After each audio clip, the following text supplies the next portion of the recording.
All right, let's testify, man. Oh God, you've done so much for me. I'm grateful and overwhelmed here at your feet. And I could stay here forever, Lord, but you call me to something more. And I hear you say that you have a plan to use every broken woman and man to display just how good you are. We are your living pieces of art. What good does it do to hide away when all of my scars are a picture of grace? All right, so I will testify of the power of God. Tell the word of the hope I have found. For my body was broken, my heart was made whole, and that's too good to keep to myself. So I will testify of the power of God. Oh, do you believe it? Has He done it for anyone else? I said, has He done it for anyone else? Cause the God that I serve, He's always at work. Has He done it for anyone else? So come on and testify of the power of God. Come on and tell the world of the hope we have found. For our body was broken, our hearts were made whole, and that's too good to keep to yourself. Come on and testify of the power of God. This is my story, this is my song, praising my Savior all the day long. I'm gonna testify. Somebody testify your voice. This is my.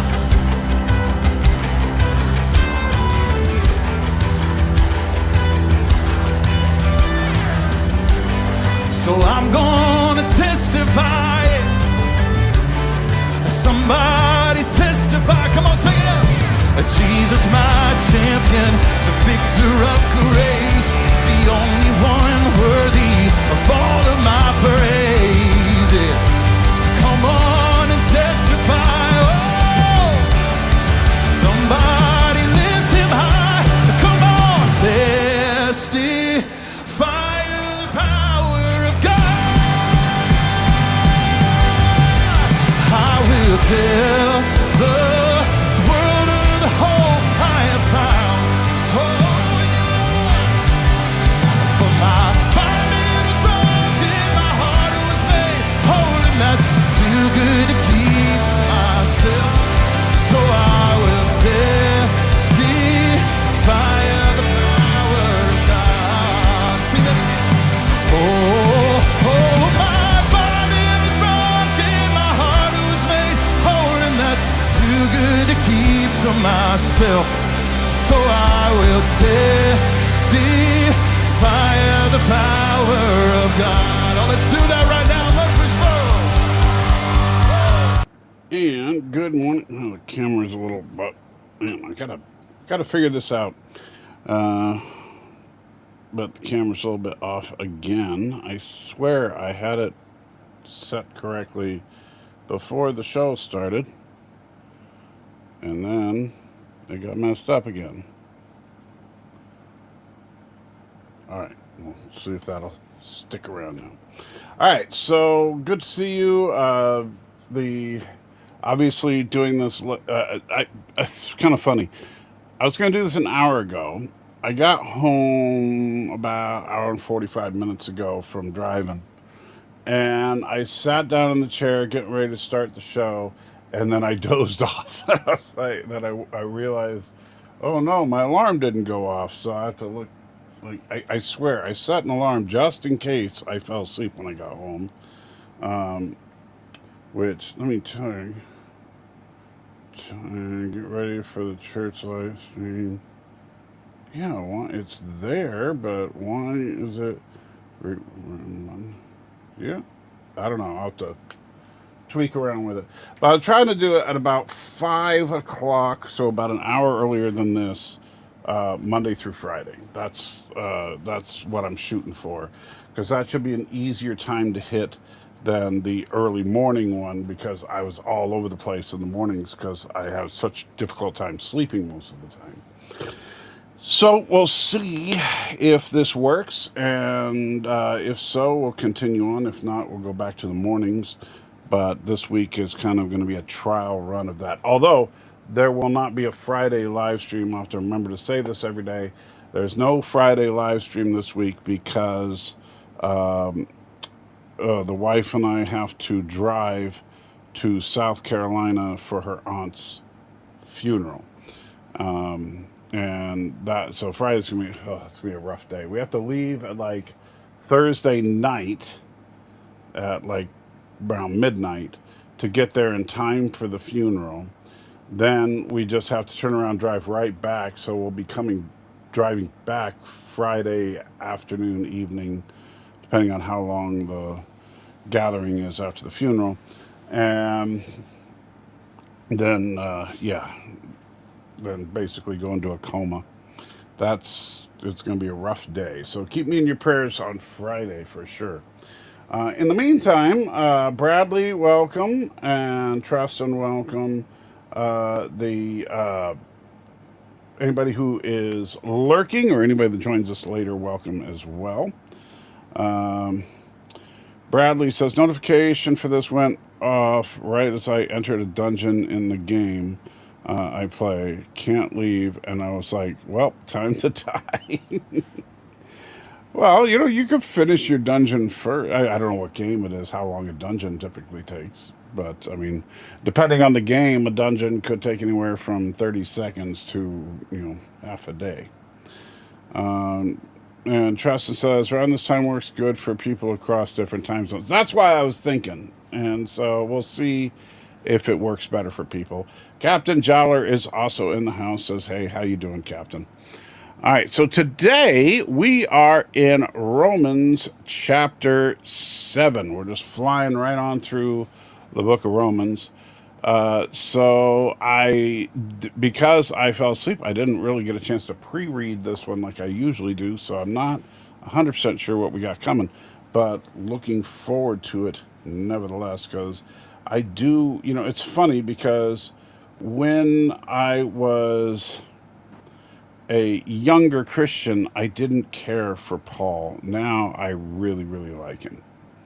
And, I've said a few times that Paul is like my spirit animal now. So, but, all right, so let's get right into it. So, Romans 7th chapter, starting with verse 1. Do you not know, brothers and sisters, for I am speaking to those who know the law, that the law has authority over someone only as long as that person lives. For example, by law, and this is actually a very interesting point, and something that a lot of people don't think about. When people got pissed off when Jesus said that in heaven you will not be married, and some people took that to mean like, he said you'll be like the angels and not married or given in marriage. And some people took that to mean that everybody's going to be hermaphrodites or something, which is kind of weird. But catch this. This is a very interesting statement here. For example, by law, a married woman is bound to her husband as long as he is alive. But if her husband dies, she is released from the law that binds her to him. So then, if she has sexual relations with another man while her husband is still alive, she is called an adulteress. But if her husband dies, she is released from that law and is not an adulteress if she marries another man. So, basically, till death do us part is taken quite literally. although unfortunately in the modern era, it's basically until just till we find that this marriage is slightly inconvenient. But yeah, so the law doesn't bind people who are no longer alive, which I know that sounds like you might say duh, but yeah, that's an example of that. So, my brothers and sisters, you also died to the law through the body of Christ. So keep in mind that baptism itself is a symbolic death to your old self, that you might belong to another, to him who was raised from the dead, in order that we might bear fruit for God. For when we were in the realm of the flesh, the sinful passions aroused by the law were at work in us, so that we bore fruit for death.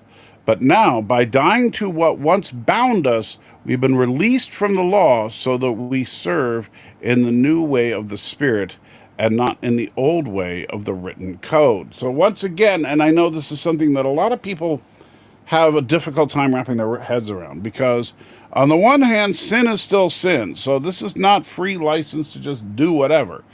But on the other hand, the law is no longer a factor. And so when atheists tend to argue that Christians only do good works because they are instructed to do good works by the Bible, while we good, awesome, totally better than you atheists will do good works out of the goodness of our own hearts, and that makes us better. And yes, some atheists do actually use that level of hubris in their argumentation. That's a misunderstanding of Christianity. You could possibly levy that charge against the Jews. Not that the Jews are bad people, but that their tradition is based on law, not based on grace. But the Christian philosophy is that, yes, you are saved. Now go out and do good works, not go out and do works so that you will be saved. All right. What shall we say then? Is the law sinful? Certainly not. Nevertheless, I would not have known what sin was had it not been for the law. For I would not have known that coveting really was what coveting really was if the law had not said, you shall not covet. And that's an interesting point, too. There are some things that we don't think of at all until the rule kind of, like for example, one of the reasons that I am not, even though, look, I understand the intentions of people may be good, but I'm against, like there's a mandate passed here in Tennessee that classrooms have to post like the 10 Commandments in all middle school and up classrooms. I'm opposed to that, because why are we showing children things like you shall not covet your neighbor's wife? That's not something that I want my kids talking about with their elementary school teacher. So I'm not saying, and kind of like what Paul's saying, not that the law is bad, but there is a time and place for things like that. And, putting that in front of the kids, I don't think is appropriate. Well, likewise, a lot of people didn't even know what coveting was until they see the rule that says, don't do it.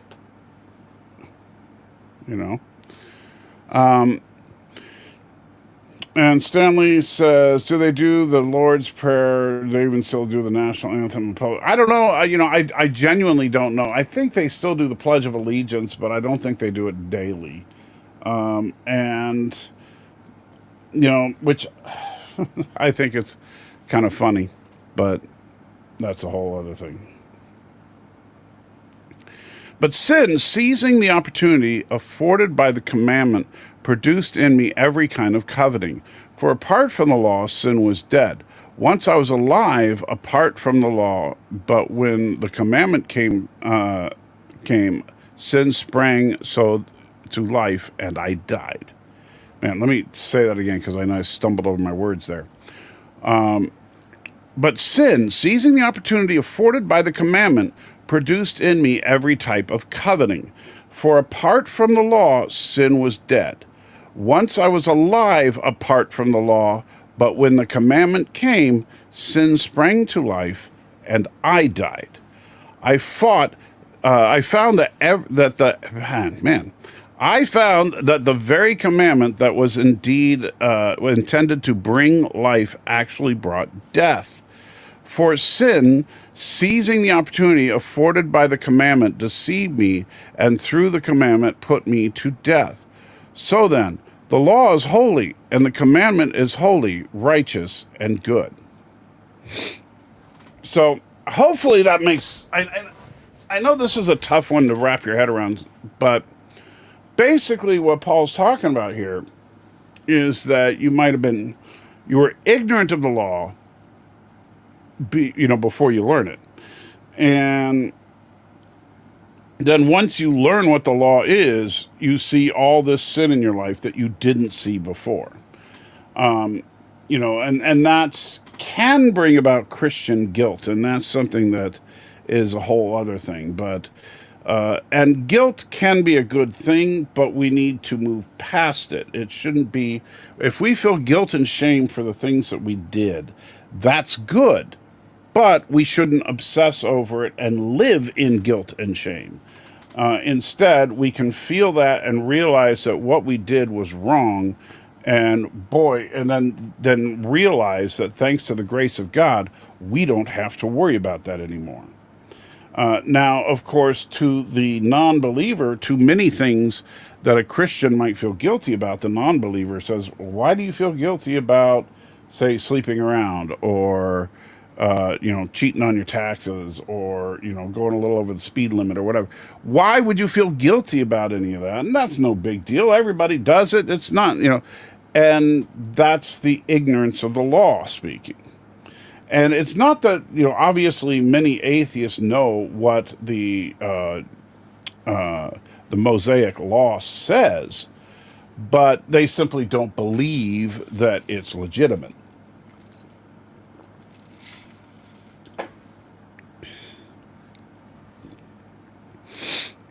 Did that which is good, then, become death to me? By no means. Nevertheless, in order that sin might be recognized as sin, it is used what is good to bring about my death, so that through the commandment, sin might become utterly sinful. We know that the law is spiritual, but I am unspiritual, sold as a slave to sin. I do not understand what I do. I do not understand what I do, for what I want to do, I do not do. But what I hate, I do. And now this is the Christian conundrum right here.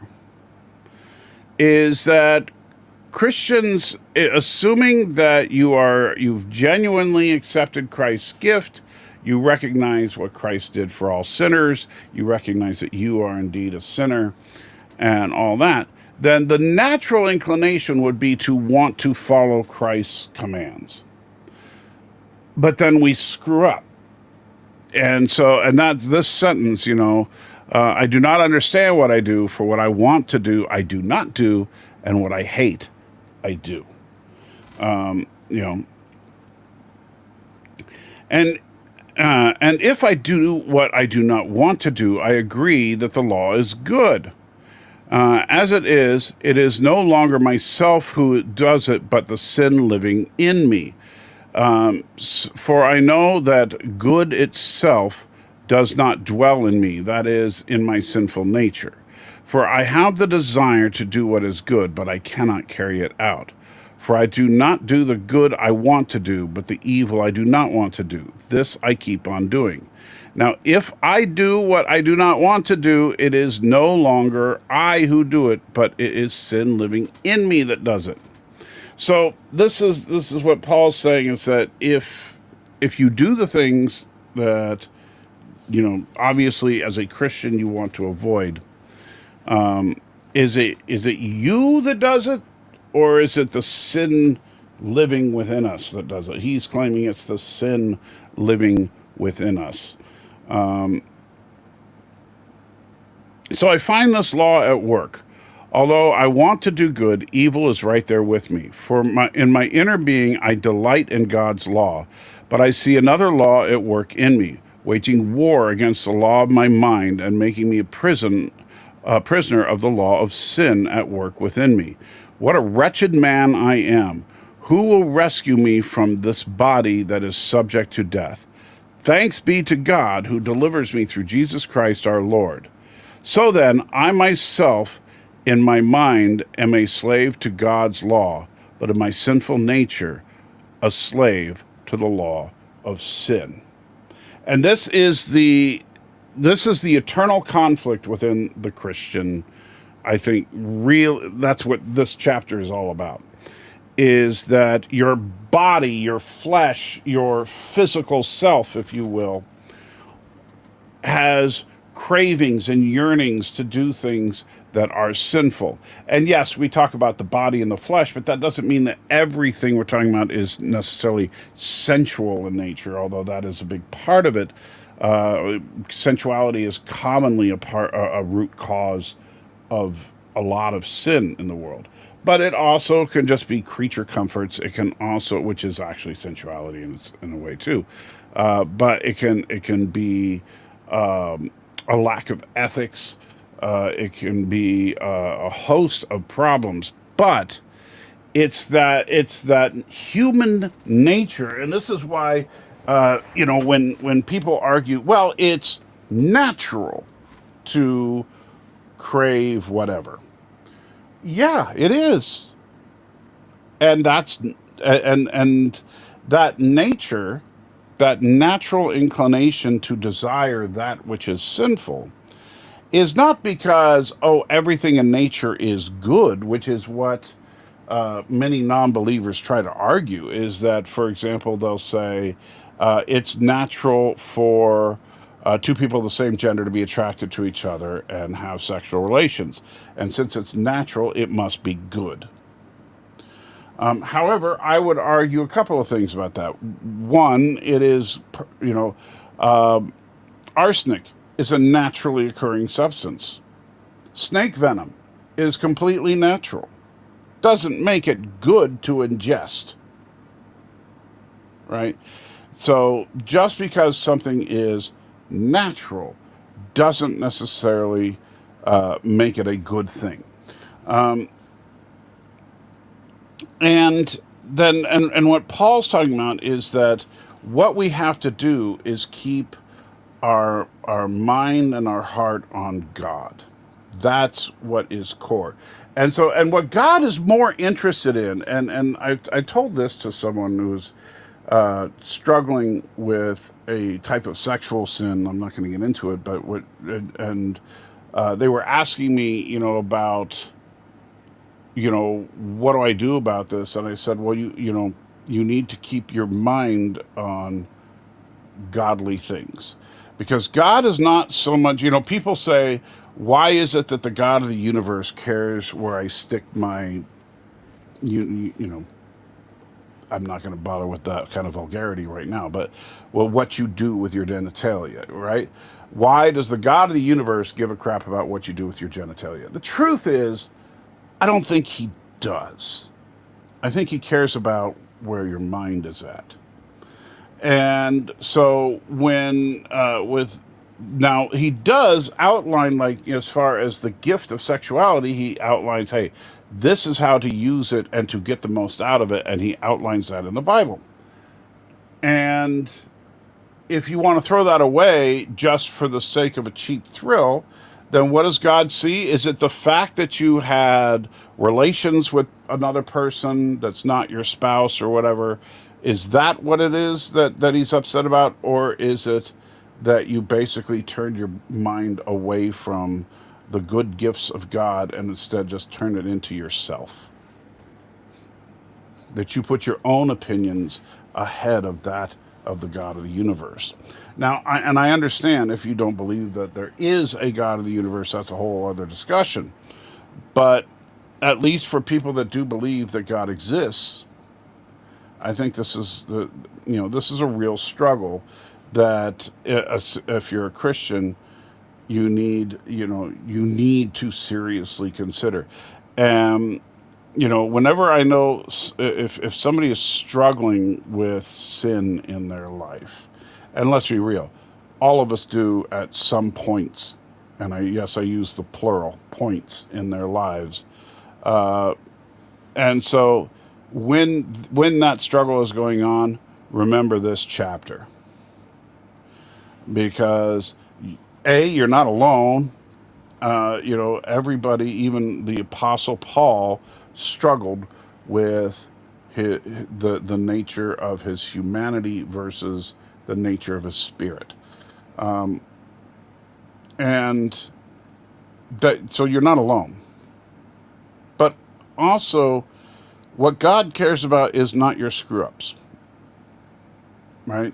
When the sinful nature gets control of your body and you do something, whatever it may be, that is against the law of God. That's, God.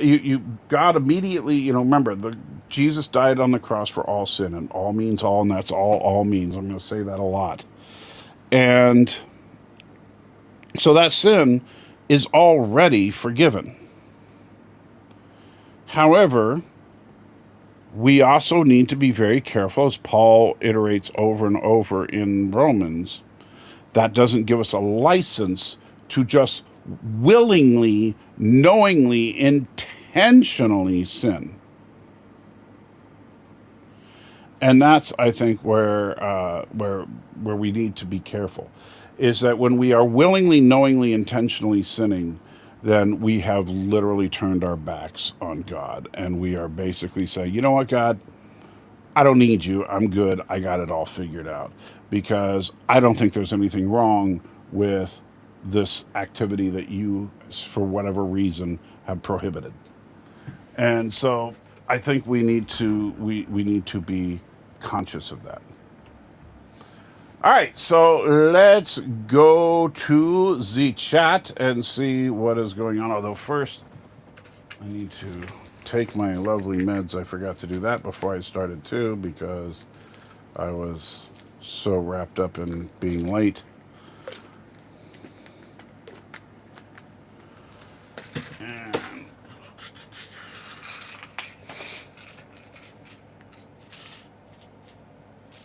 all right.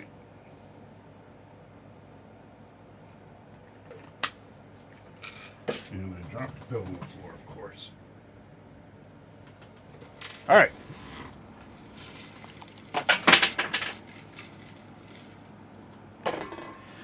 I'm having a day. Okay. Where is... So, right after I pick up the pill, I knock the mouse on the floor. So now I gotta get the mouse. And I can't I can't turn the camera off because the mouse is what I need to turn the camera off. So, sorry. Where did it fall? Ah, there it is.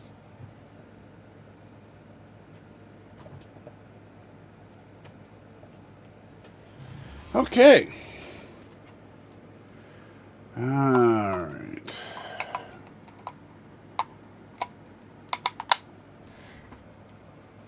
Batteries fell out, of course, because why wouldn't they?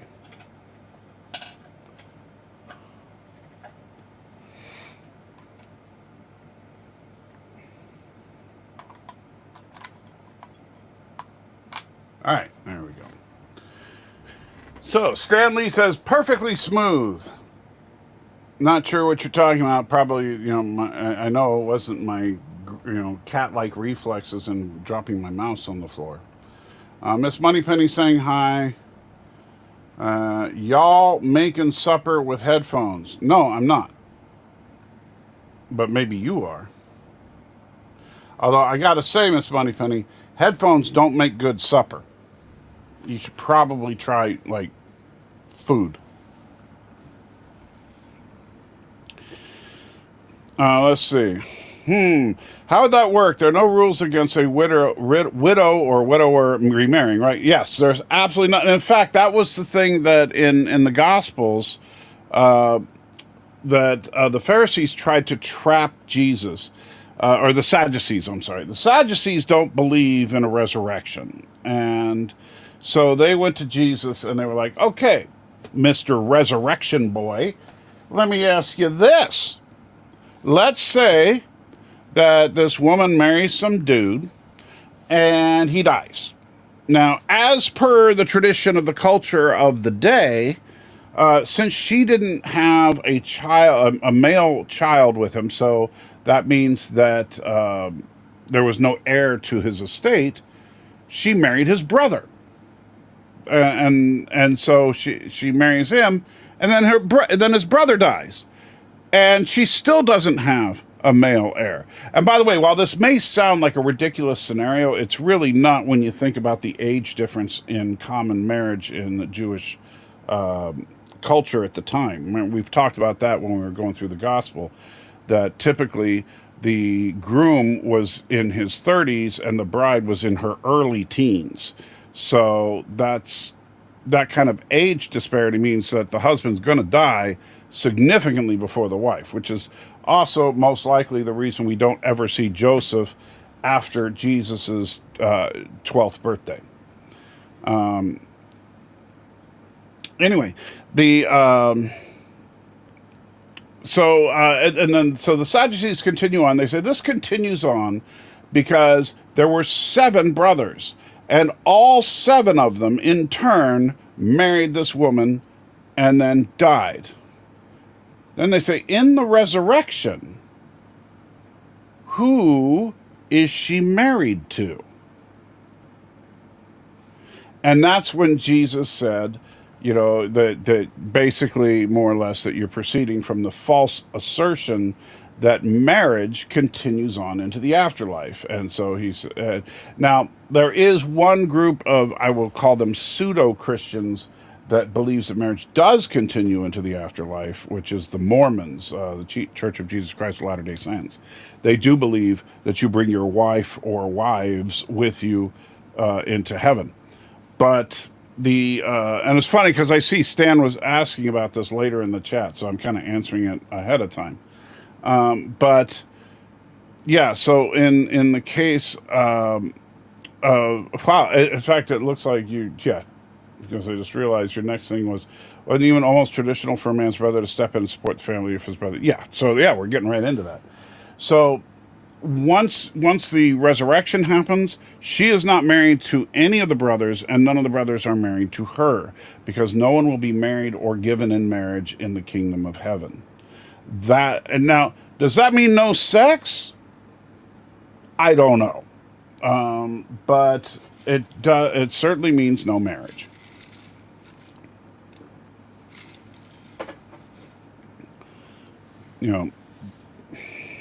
Now, I would tend to think that there would be other pleasurable things to do if sex is off the table, and it would seem that, like, sex in the way that it's primarily used on earth would not be necessary in the kingdom of heaven, because people will not be procreating in the kingdom of heaven because there will be no death, and so if there's no death, there's no need for reproduction. Now, does that mean that sex will continue? It just will not produce new kids, and therefore marriage is unnecessary and all that. And since we're not in a fallen world, there'll be no such thing as venereal diseases or any of that problem. So is that what it's about, or does it mean something else? That I couldn't tell you, because the Bible doesn't detail it.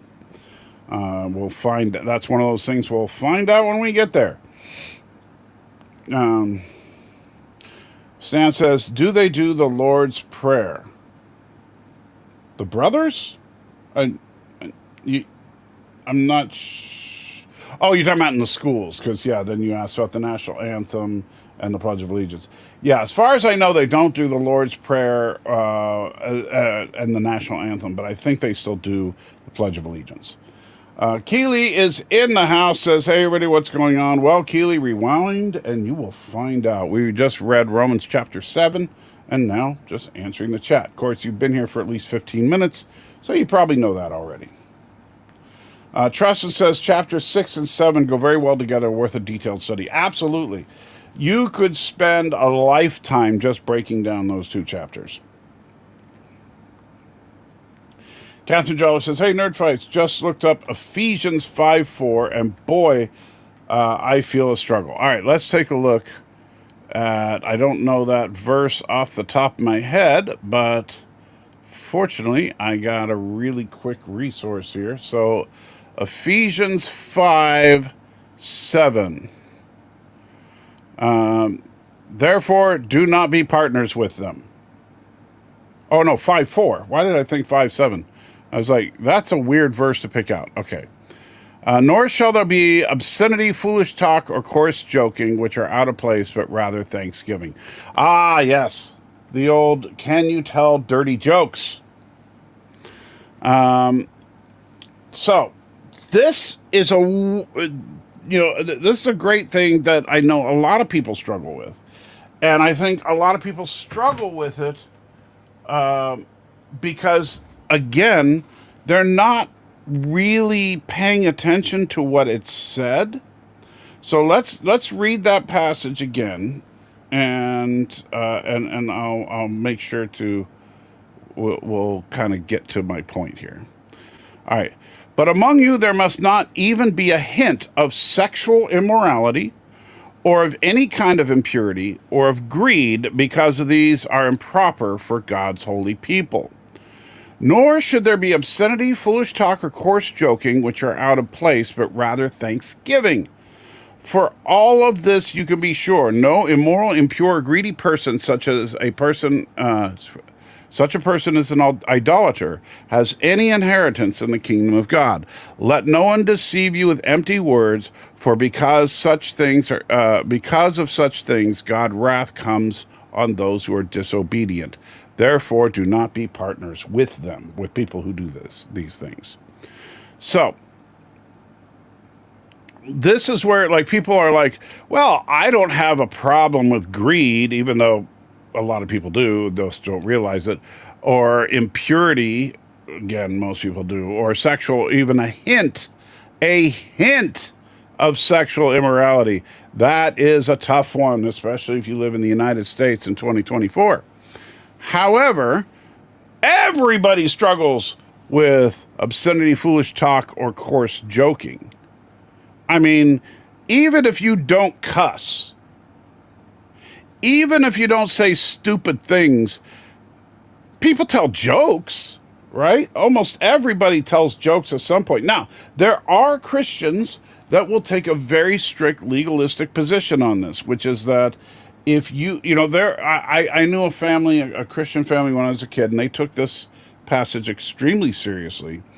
And so if they would not, even the adults in the family wouldn't watch anything beyond a G-rated film. Like, PG was off the table. A lot of people remember the movie E.T., the Extraterrestrial, classic film from the 80s. And in that movie, there's a scene where Elliot jumps up from the dinner table when his brother's making fun of him. And he said it was nothing like that penis breath, which got a laugh in the theater. And there's been rumors circulated that the only reason that line was even included was to make sure they got a PG rating as opposed to a G rating. I don't know if there's any truth in that. I'm just saying I've heard that. So to people like my friends from when I was a kid, that would be, that would cause you to go to hell, because there's no place no inheritance in the kingdom of God, or in the kingdom of Christ and of God, if you think a joke like that is funny. And I think, now, again, I'm just giving my opinion on this. However, I'm sure enough about it to where I'm not too worried about getting in any extra trouble in heaven for saying this. I don't think this is saying you can't say four-letter words, say stupid things, or make coarse jokes. And you're saying, what? But that's exactly what it says. No, it says, which are out of place. Very, very important. So when we take that into, and by the way, notice that not talking about verse numbers here, but I'm just talking about sentence structure. This whole thing, let me put this in a different color. We'll put this in blue, and we'll put this in blue. Okay. So this blue section is completely separated. From the orange section. So look at this as two separate statements. The first statement, but among you there must not even be a hint of sexual immorality, nor or of any kind of impurity or greed, because these are improper for God's holy people. This is what you cannot do, and this is why. Okay? Nor should there be any obscenity, foolish talk, or coarse joking, which are out of place, but rather thanksgiving. And then it ties the two of them together. For this you can be sure, no immoral, impure, or greedy person, such a person as an idolatry, has any inheritance in the kingdom of Christ and God. So I think that when we examine this passage, I don't think that I am going to hell because I occasionally tell a dirty joke on Nerd Fights, right? I don't think that Danny is going to hell because he drops too many F-bombs. I wish he would try to bring that in, but and he is working on it, but I don't think that's going to send him to hell. Notice it says which are out of place. Now, what does he mean by out of place? Well, it would be pretty inappropriate if a pastor was up there at the pulpit giving a sermon and dropping F-bombs all over the place and talking about, actually, here's a great example. There was a billboard in Florida for a church, and I wish I remembered what the church was called, but it was an actual church. I think it was a Baptist church that put this billboard up. And the billboard showed Mary in bed, like with the covers up, but, she looked like your stereotypical Mary with, like, the nun's habit on and that kind of thing. And she's lying there looking all happy and content and sleeping. And then next to her is Joseph, who's just kind of looking really, really upset. And then underneath the picture, it said, following God, coming after God is an impossible. God is an impossible act to follow, I think is what it said. And that is incredibly inappropriate, right? Because there's nothing in the Bible that says that the Holy Spirit actually had sexual relations with Mary, but that's kind of what they were implying. And while I could see the humor in it, I still think a joke like that is completely inappropriate. And I think that's what Ephesians is talking about. So, Captain, let me know if I answered that sufficiently for you, because, I want to help you if you're still feeling the struggle here. Or am I missing the boat? Was there something else that you're struggling with there? How about posting Declaration of Independence or Constitution? That, as far as would I have a problem with that, I would not have a problem with that for the most part. But even then, I think that in middle school is a little young, because does a third grader, are they able to really comprehend some of the concepts in the Constitution? Probably not. And so I would probably save it for like junior high level. And and Penny's now saying hi to Keely because that's what she does. Oh, I meant in heaven, perfectly smooth like Barbie dolls. Oh, okay. I was like, that. So you were making an offensive, coarse joke.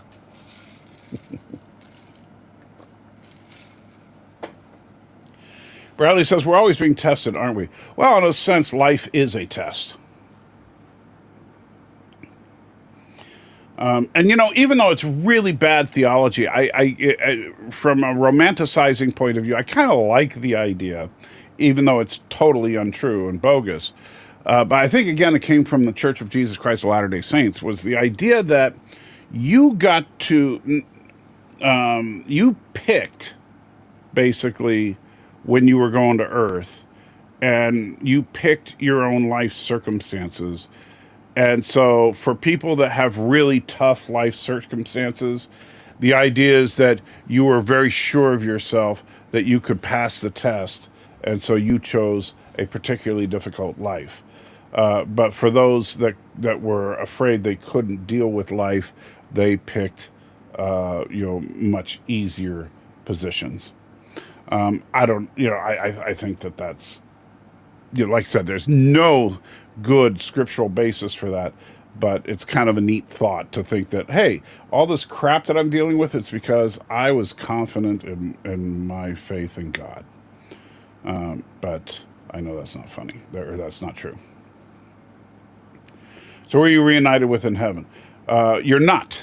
I mean, you probably, the way that, I mean, we don't get a lot of details as far as what heaven is like on a day-to-day, like what's day-to-day life like in heaven or in paradise. I keep saying heaven. It's really not heaven. Heaven, there are 3 levels of heaven, and heaven simply refers to that which is above the earth. And so there's heaven, the sky, heaven, the cosmos, and heaven, the dwelling place of God himself. We don't go there.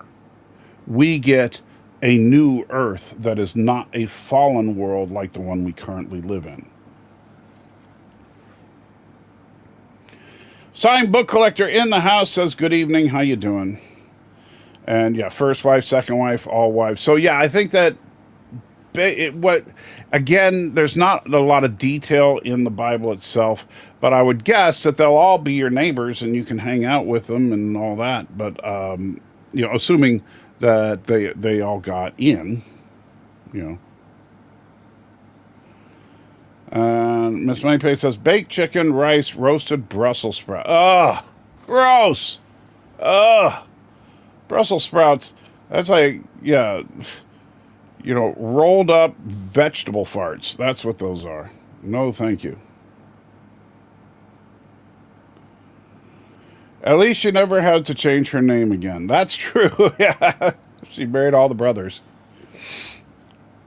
One of my oldest, best online friends, kindest gentleman you'd ever meet. He has issues with dirty jokes.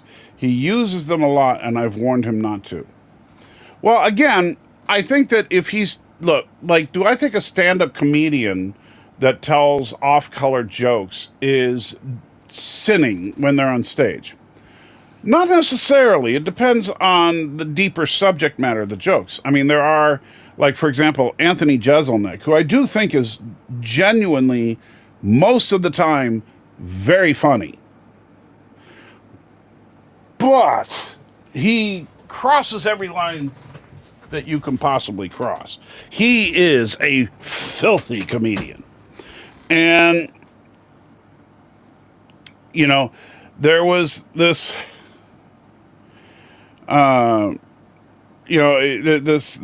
this one joke he told, and I'm repeating it just for the sake of, and some of you guys will laugh because it has a good punchline. It's funny in a dark way, but I think that as a comedian being out there propagating this kind of thing this would be a joke that would be sinful to be propagating. So the joke goes that his I don't know the exact details, but something like his ex-girlfriend came from a Catholic family, and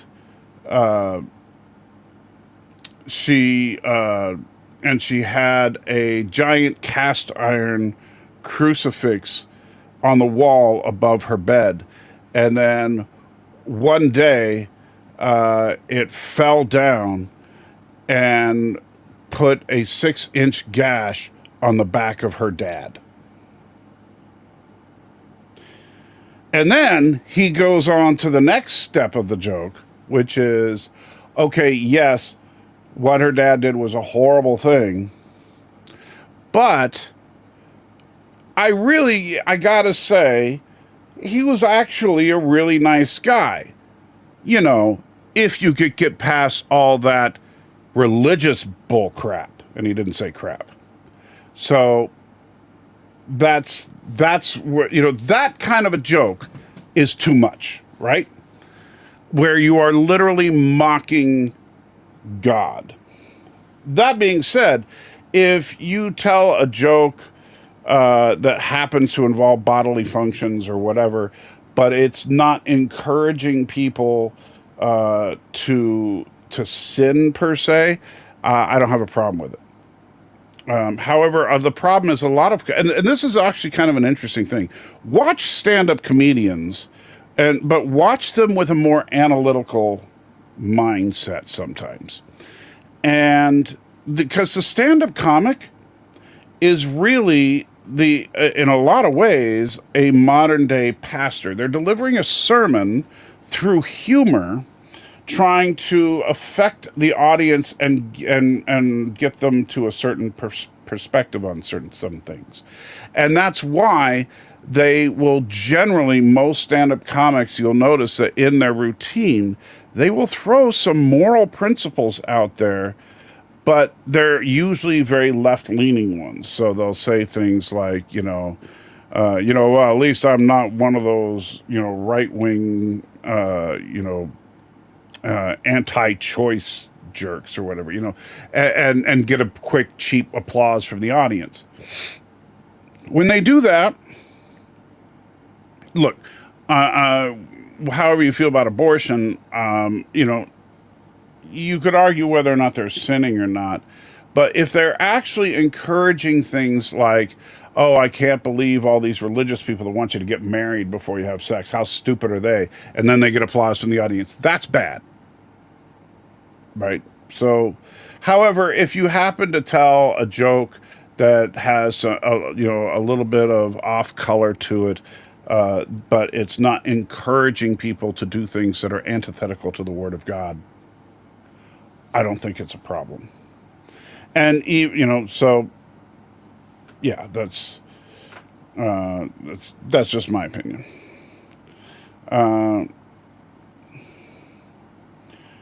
And Captain Dollar says, "Thank you for the clarification. You are more than welcome, my friend. That's why I'm here."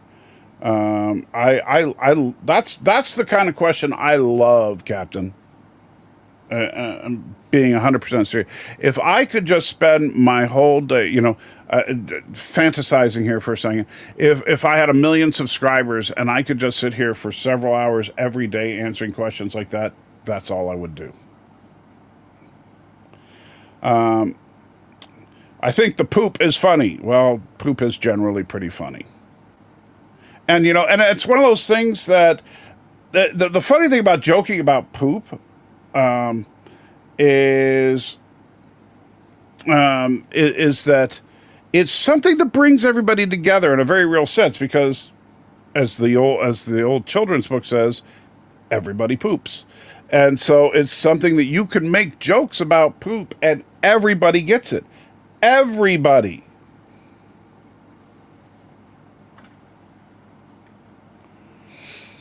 And you remember me mentioning that, Bill, but yeah. I sure didn't choose Asperger's. See, like Asperger's, like the Asperger's thing from South Park, that was funny.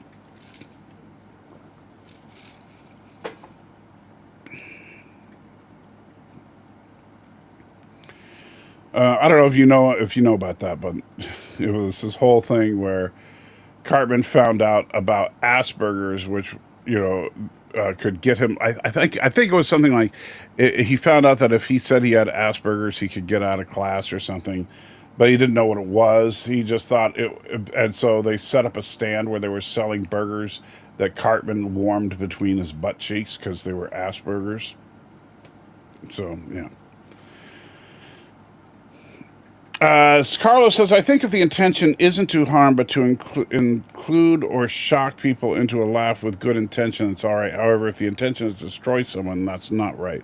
Well, again, Carlo, it also, and I know, I don't know where you're going to stand on this, but I think it really does fall to, are you encouraging things that are contrary to the Word of God?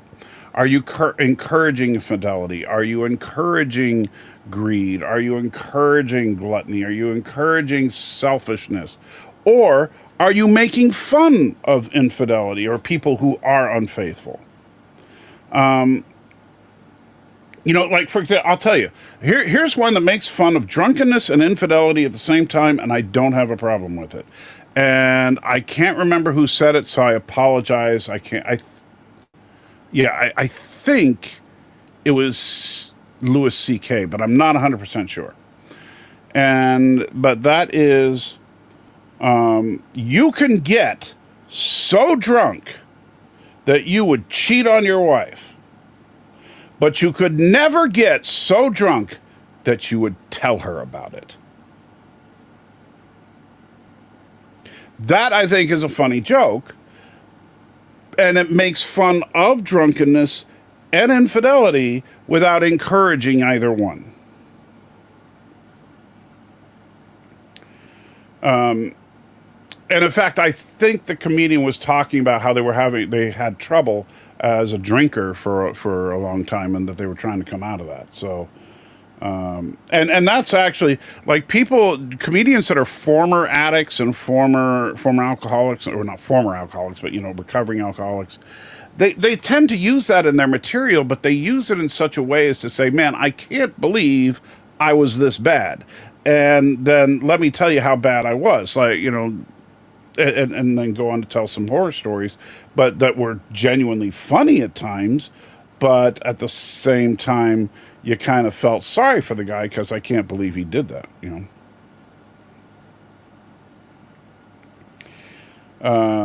And Captain Jolly says, "Oh my, makes sense." I'm not sure what the "oh my" was for. I'm sure something that I said. Maybe the Anthony Jeselnik joke. I don't know.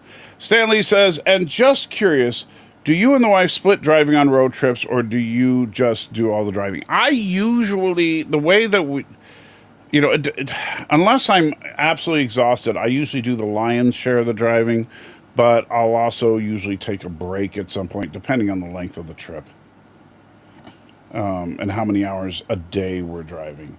So, like, the trip to where the funeral is somewhere around 8 hours.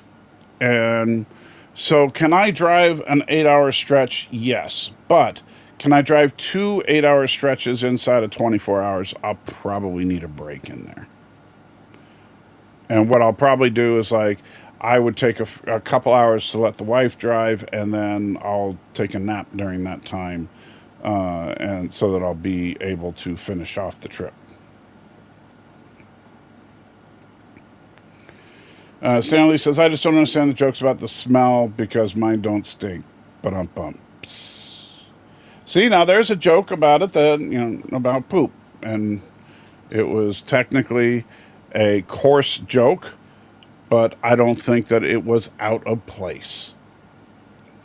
And again, like, what would out of place be if you're at a family dinner and grandma's sitting there at the head of the table and you start telling, dirty jokes? That's definitely out of place. But if you're a comedian on a stage, then that's not out of place, right? So yeah, obscenity, foolish talk, and coarse joking. There's a time and a place for using harsh language, and there are times and places where that's not appropriate.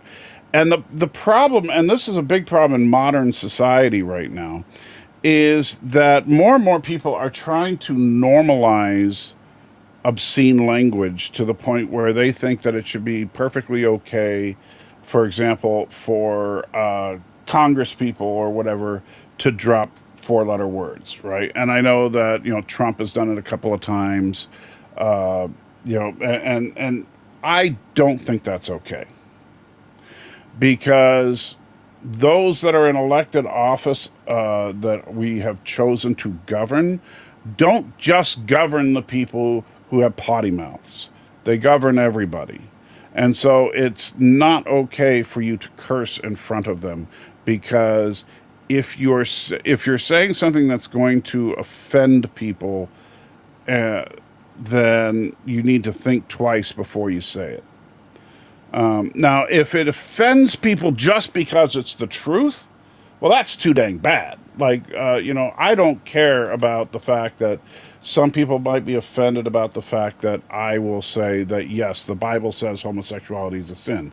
Because that's not a statement of opinion, that's simply a fact. The Bible does say homosexuality is a sin, right? Some people take umbrage with that. I understand that, but you have to take that up with the author of the Bible, not with me. I didn't write the book. Then, but if you're, and same thing, like if I'm just expressing my honest opinion about something, but not in a hateful manner.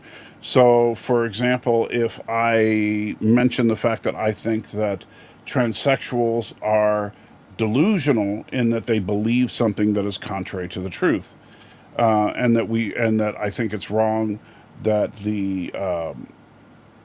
that our mental health professionals are now encouraging them in that delusion. Because if I said I was Napoleon, like that was the old joke, it used to be in all the Bugs Bunny cartoons, somebody that was crazy would think they were Napoleon. If I was to say I'm Napoleon, then my psychiatrist isn't going to buy me a funny hat and a French army uniform. He's going to suggest that I get on some antipsychotics, and if it's really bad, institutionalize me. And so we need to stop treating delusion as if it is truth. But we also need to stop treating opinion as delusion. And so that's, it's a tough one, but why can't we be grown-ups again? I mean, why does everybody have to be 3 years old nowadays? I don't know. The carp hole country thing. I'm not sure.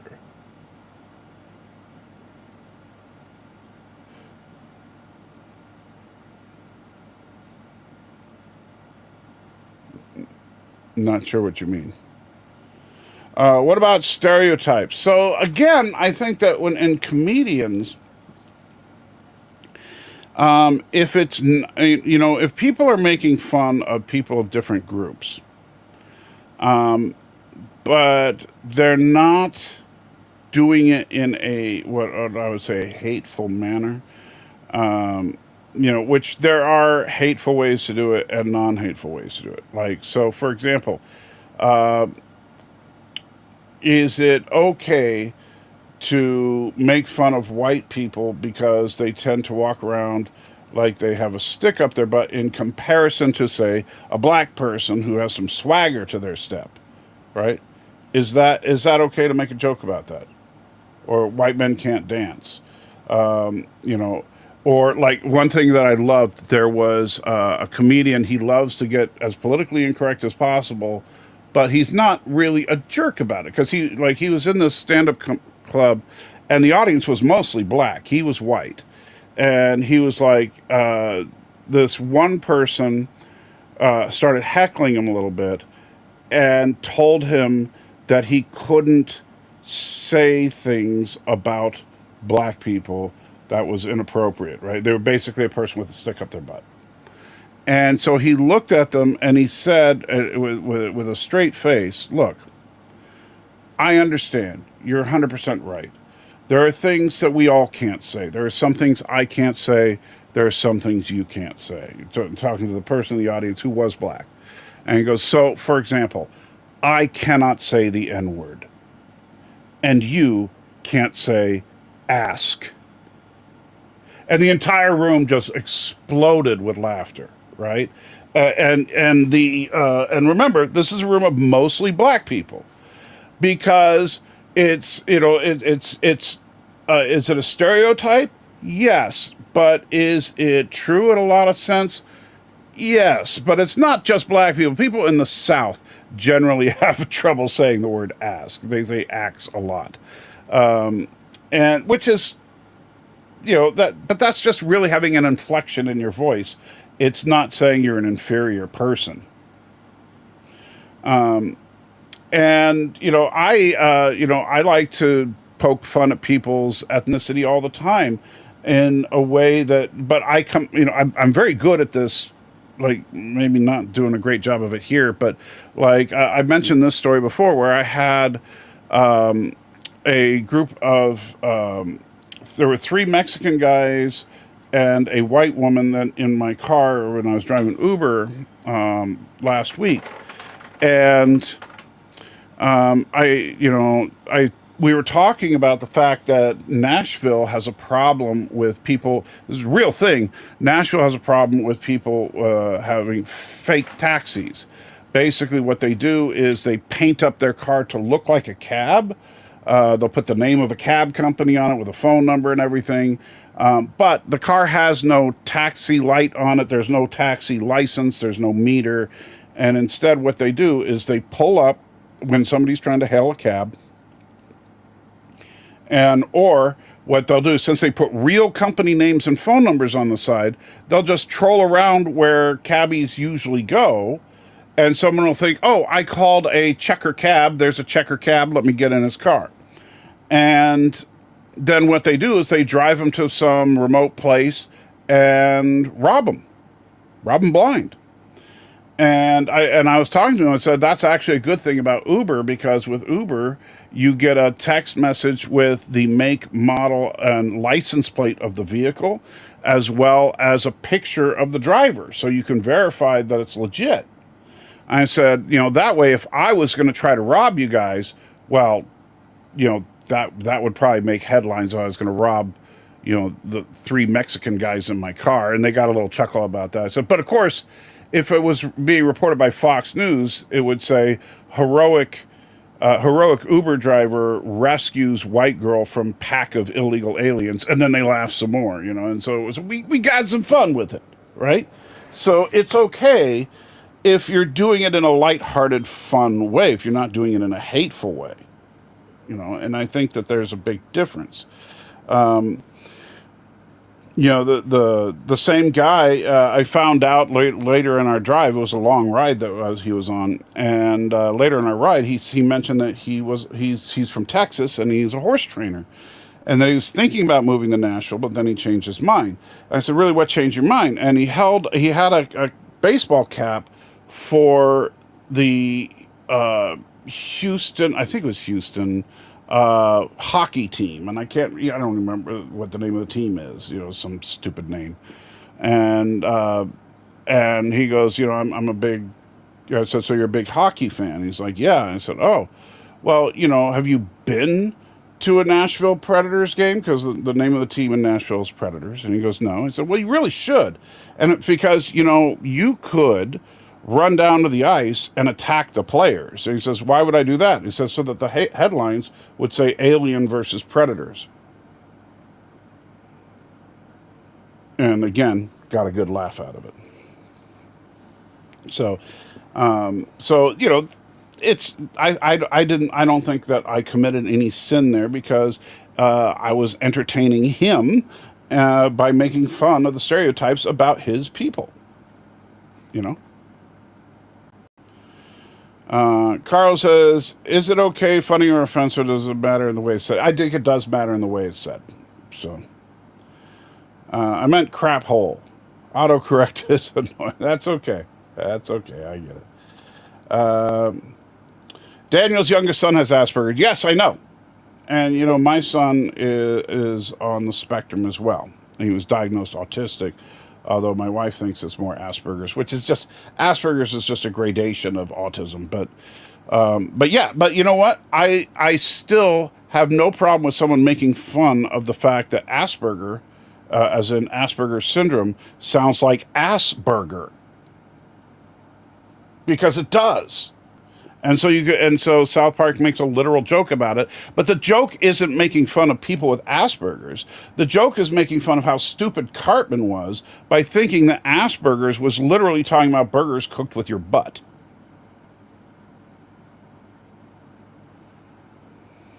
Carlos says, "I can't dance, I can't talk.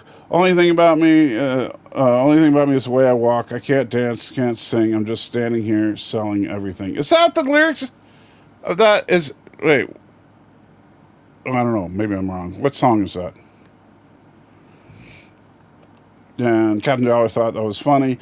Do you think God's proud of our progress as humanity has evolved, or do you think we haven't changed in thousands of years?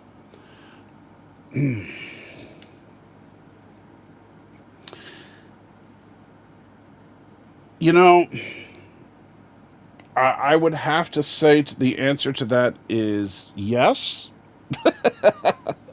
In that I think that man has progressed in some ways, but I think the answer is also yes, that human nature has not changed. The funny thing is that when you read some of the stuff, especially in the epistles, as Paul's trying to deal with the hedonism and idolatry and stuff of some of these churches, you would swear that this was written last week, not 2,000 years ago. And so, like, for example, I mentioned the transgender issue a few minutes ago. People think that's something new. No, the Romans had a god or goddess or a they, a non-binary god. It had both male and female genitalia, and it was Hermaphroditus, or maybe it's Greek. I don't know, but it's Hermaphrodite, I think is what, something like that. But you know, this has been around for a long time. You know, so was the Roman Empire incredibly hedonistic and just, you know, horrible in its practices and stuff, especially when it comes to things like sexual practices? Absolutely. How would it compare to the modern age? We're heading that same direction, man. The only thing that the Romans were okay with that we're not right now is pedophilia, and there are people trying to institute that. So, you know, it's yeah. So I think, but yeah. And open mic Uber, exactly. You know what? I'll be honest with you. If I can get the passenger to get a good hearty laugh during the ride, I'll almost always get a good tip.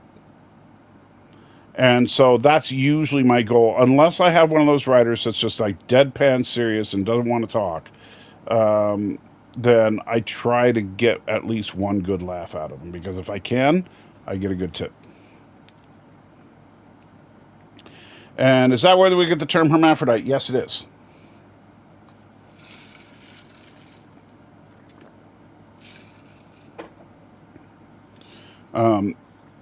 And so that's, yeah, that's, but yeah, there's nothing new under the sun. And which, ironically, is a statement from the Bible. That's actually, there's nothing new under the sun is a quote from the Bible. But you know, people were doing every crazy thing back then that we're doing today, and people today are doing every crazy thing they were doing back then. However, the word has spread. This is where the flip side of that is that 2,000 years ago, there was one nation, the Jews, the chosen people. Christ came down, proselytized to the Jews, and within a generation, they had converts to Christianity all around the Mediterranean, basically throughout the Roman Empire. 2,000 years later, there are very few places in this world where no one's at least heard of Jesus. We may not have, you know, depending on, you know, in some places we're gaining ground, in some places we're losing ground. But the word has spread around the world. And there are very, very few groups of people that have never heard of the gospel. The irony, though, is that in places where you would think the gospel would be thriving, blessed nations like the United States, that's where it's struggling the most. Why? Because uh, we are spoiled rotten. We have, but basically, and ironically, this is even an argument that atheists will sometimes make. They'll say, in fact, the most common argument as far as trying to when we're trying to talk about like things like the origin of the universe is atheists have theories that make it so that you don't need a god to have done it. And likewise, most Westerners, meaning Western civilization as a whole, don't feel like they need God to survive because they don't. They don't need God because even if they quit their job and did nothing and all that, there are a million programs out there to help them survive, right? It is hard in the Western world, especially in the United States, to starve to death. Assuming you don't want to starve to death, but it is difficult to find yourself in a position where you cannot feed yourself at all. It can happen, but it's not all that likely. And so we've gained so much as far as creature comforts and technology that we've forgotten about our need for God, which is really sad.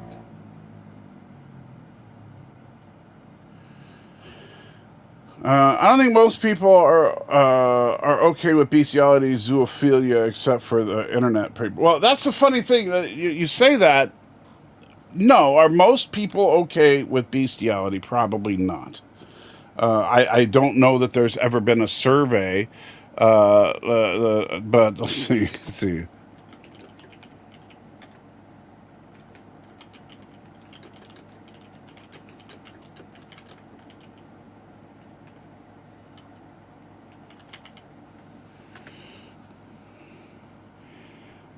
Let's see.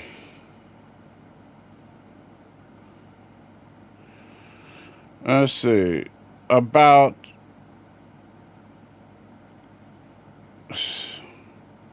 no. All right, that's just people that are attracted to furries.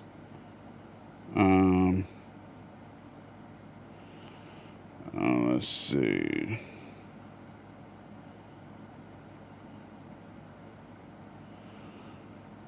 All right, so what's this one say?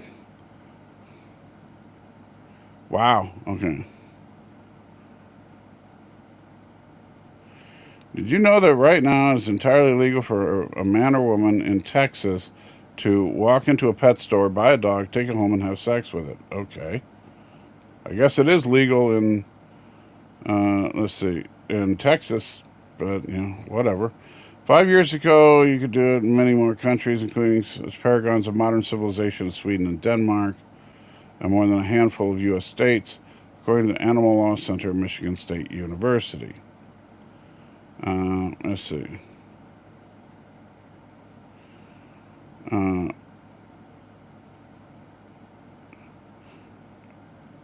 Yeah, and now Kinsey, who I think Kinsey was a quack. Kinsey estimated that 8% of men and 3.6% of women have engaged in some sort of sexual act with an animal. That seems awfully high because that's like darn near the percentage of men that are gay. I don't buy for a second that 8% of men are into animals.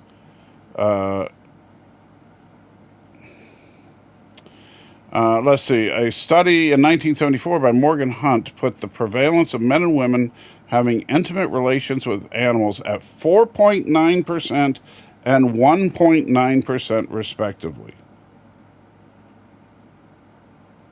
That is insane. That's a study by Morgan M. Hunt. I don't know who Morgan M. Hunt is, but yeah, that's most common animals involved were dogs, followed by horses, donkeys, sheep, camels, and even chickens. That's just bizarre.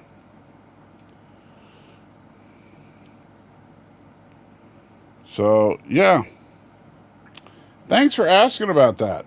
That's so 4.9%, according to this study in 1974. 4.9% of men and 1.9% of women have had some kind of intimate relationship with an animal.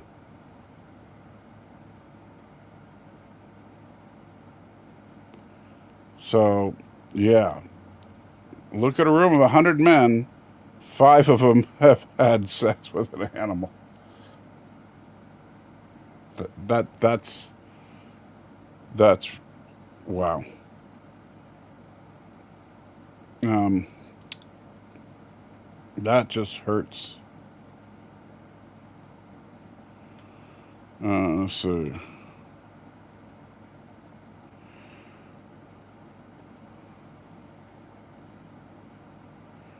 Now, another study, let's see, shows 2% of the general population have zoophilic behavior.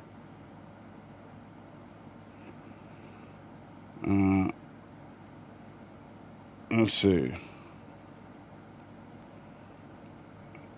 Our studies estimate that 2% of the general population are sexually attracted to animals in some extent. Alabama outlawed bestiality in 2014. There are 4 states, according to this. Maybe the other article is old. It says Hawaii, Wyoming, West Virginia, and New Mexico, bestiality is legal. So hey, if you're a furry, that's where to go. Let's see. Hungary is one of the world's largest bestiality porn exporters. Wow. Okay. So yeah, that's just nasty. How many people are into trees? I think just you, Carlo. Well, no, actually, liberals in general are tree huggers. So yeah, there's that. Oh, this church life has got off the rails, says Penny. Well, yeah, that was a weird one. I was making a joke about certain individuals on the internet, then I found out about it was disturbing things. Yeah, that's the thing, is that you think, oh, well, nobody's into X, and then you find out, nope, there are lots of people into it. That's why, like I said, there's actually groups that are trying actively to legalize pedophilia, which is just so wrong. I wonder about the veracity of that city. I do too, but I hope that it's bogus, but I wouldn't be surprised if it was true. What does the Bible say about that sort of stuff? Ain't good. So thank you for bringing it back to biblical things, but let's see. We'll go to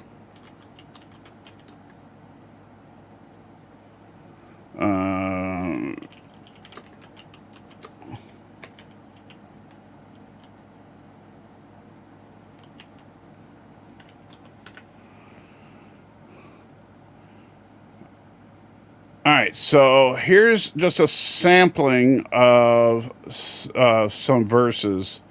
Exodus 22:19. Whoever lies with an animal shall be put to death. Leviticus 20:15 and 16. If a man lies with an animal, he shall surely be put to death, and you shall kill the animal. If a woman approaches any animal and lies with it, you shall kill the woman and the animal. They shall surely be put to death. Their blood is upon them. Leviticus 18:23, and you shall not lie with any animal, and so make yourself unclean with it. Neither shall any woman give herself to an animal and lie with it. It is perversion. Deuteronomy 27:21. Cursed be anyone who lies with any kind of animal.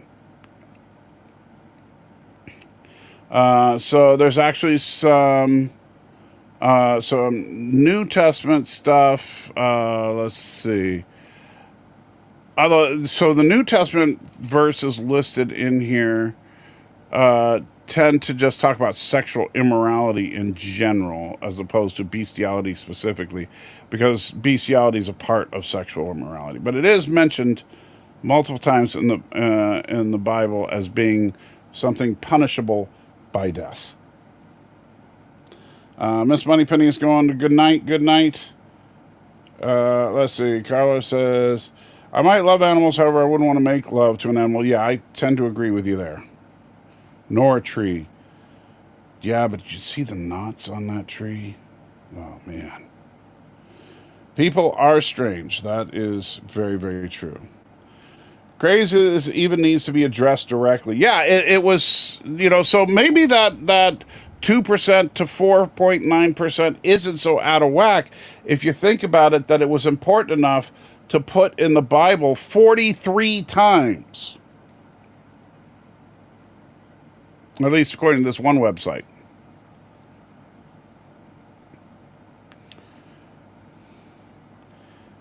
Captain Jolly says bestiality is raping the animal too. Well, is it though? I mean, what if the animal is okay with it?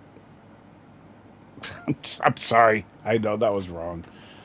That was a coarse and obscene joke. Oh, man. All right, so thank you for that lovely bit of conversation. That's just not going to go away easily.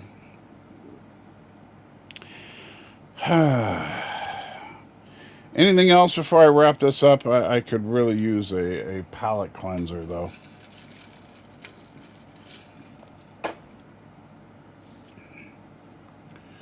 Nothing?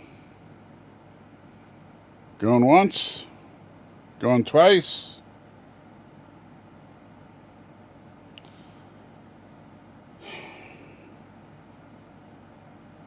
Right. But, the one thing you got to say about people who have engaged in bestiality. What do I think about the future of humanity? Oh, I think we're screwed. No, I honestly, look, I think the Bible lays it out pretty clearly. I think that man is going to continue to go, while pockets of, as the word spreads throughout the world, people are basically drawing their sides, and the idea is that they'd be without excuse. So some people will embrace the word of God, some people will reject it. And as religion, I think, will eventually, assuming for a minute that God doesn't stop things prematurely, I think that eventually religion will be stamped out of existence, and humanity will become completely hedonistic before the end. And then I think God will step in and say, yeah, enough is enough, guys. I know you guys like the bestiality thing, but you don't understand. It was bad. See, that was a joke. I don't think humans can actually procreate with any other species. No. In fact, Stan, that's the very definition of a species is, because there were some people that would argue that especially in the days when Darwin was around, and Darwin actually wrote this in his books, is that, which is one of the reasons, and I don't think that this is a critique of his theory, but except that to say that this part of his theory was clearly incorrect. But Darwin wrote in, I can't remember, I think it's Origin of Species, but the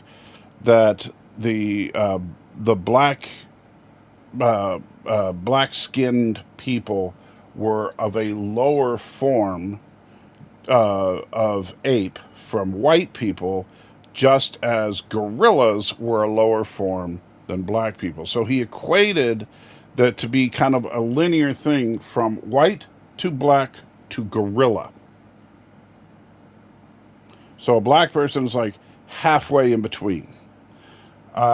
And that would put black people in a different special category. But the problem is that, the fact that we can intermarry and produce children proves we are the same species.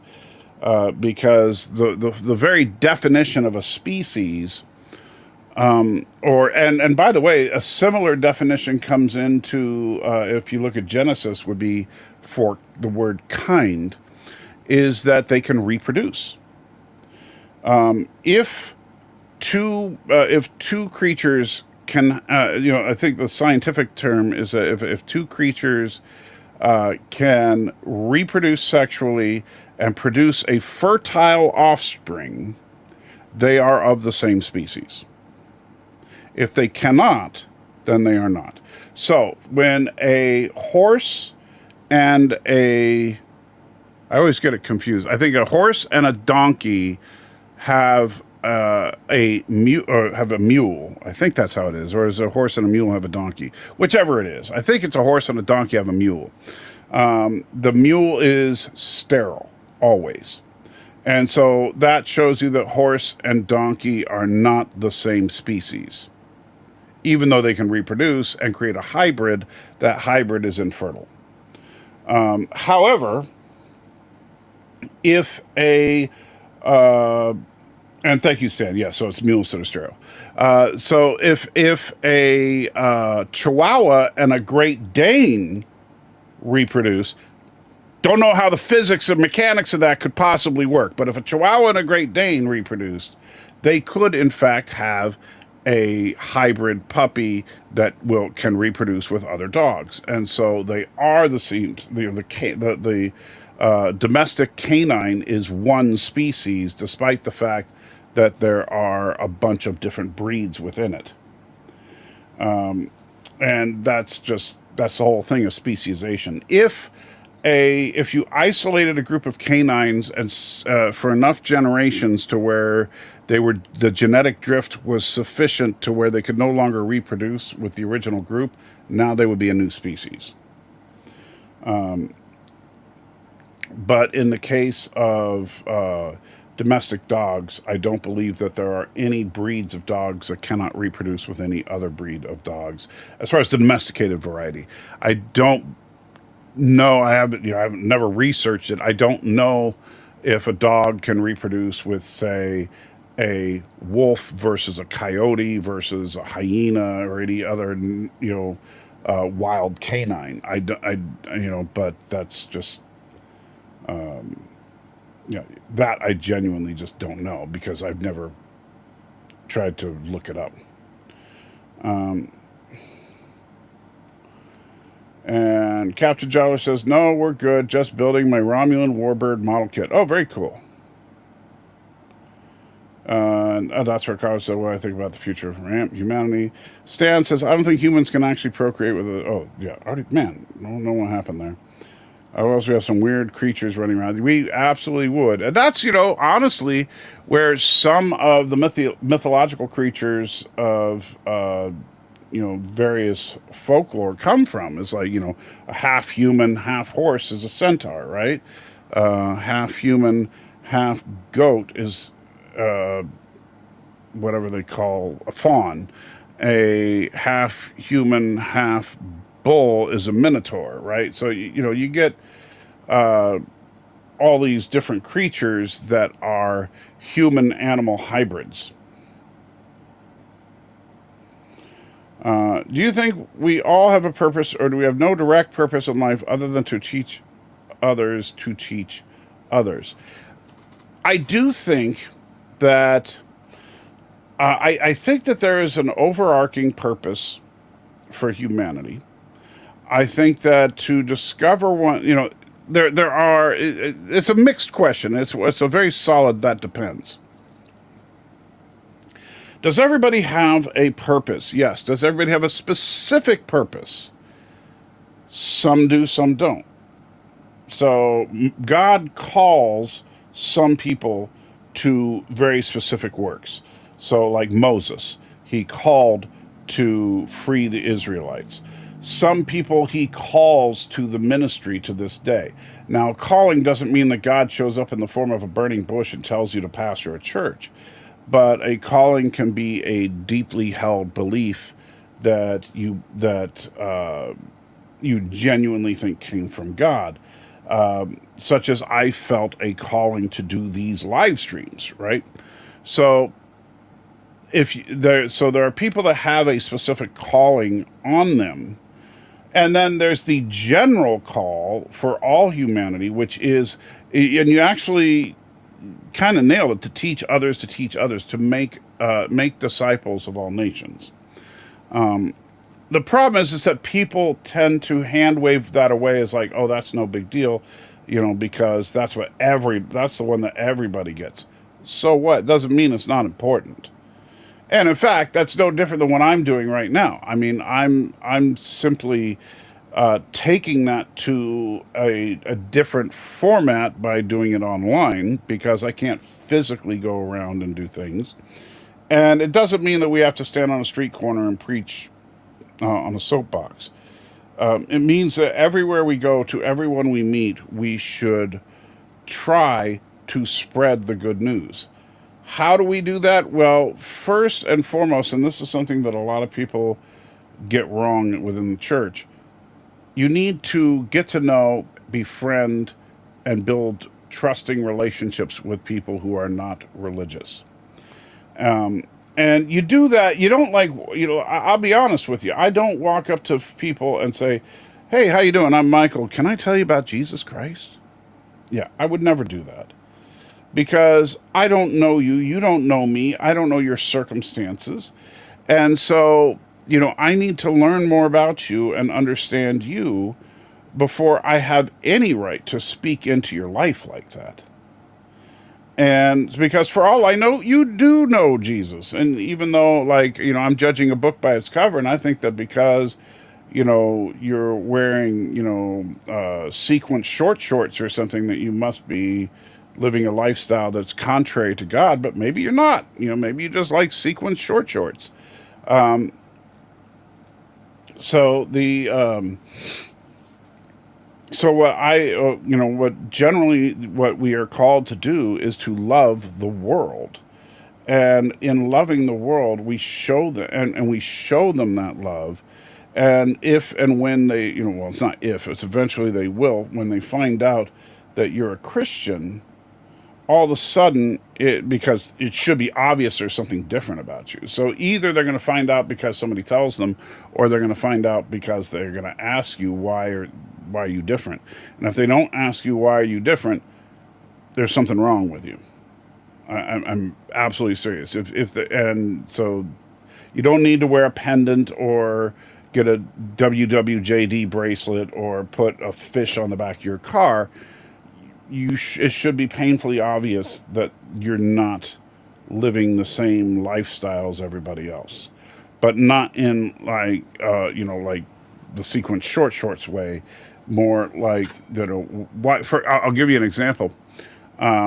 We were coming out of a parking lot the other day, and there was a person that was getting really frustrated because you know how it is if you're in a parking lot and nobody wants to yield to let that other car go. I always let a car go, or at least I try to whenever I can think about it. That makes a difference to somebody. And they see a person just being generous, And so, and then, what tends to happen? It was so funny. We watched this chain reaction the other day. It was beautiful, where I stopped and let a car go ahead of me. And then we get up to the next row, and they stopped and let a car go ahead of them. Then I stopped and let another car go ahead of me. Then we get to the next row, and all three of them ahead of me let a car go ahead of them. And then I let another car go. And it was just, it was so cool to see that, even though that wasn't preaching the word of God, it was making a positive influence just by letting someone go ahead of you in a parking lot. by giving up 10 seconds of your time. And so I think that we should all do that. Carlos says, and adaptive spices, I see you mean species. We are an amazing creature. So many versions, each different yet the same, and each individual so different yet the same too. Humanity is amazing and crazy. Well, I would agree. It's, yeah. And what? No mermaids? Sorry, half man, half fish. Which, yeah. And then you were an hour late to work, but nice to see. But you know what? That's the thing. If everybody did that, traffic would go a lot smoother. That's the funny thing, is that, like, if everybody behaved the way that Christians are supposed to behave, man, the world would be a better place. I know that atheists like to say how religion is responsible for all these horrible things. And yes, religion has caused some horrible things because people perverted the word of God or used false teachings from other religions in order to convince people to do things that they shouldn't do. That being said, if you look at the core values of Christianity, if everybody actually behaved that way, man, would the world be a cool place. You wouldn't be able, because you think about it, the whole goal is to outdo each other with good works, to constantly be trying to help others more and more and more. And so imagine a world where everybody is so on top of trying to help everybody else. There would be no such thing as war or battles over resources or any of that. But no, instead we want to be a bunch of jerks. It's really bad. I can't do a sheep bay anymore. Oh well, I tried. Take care, guys.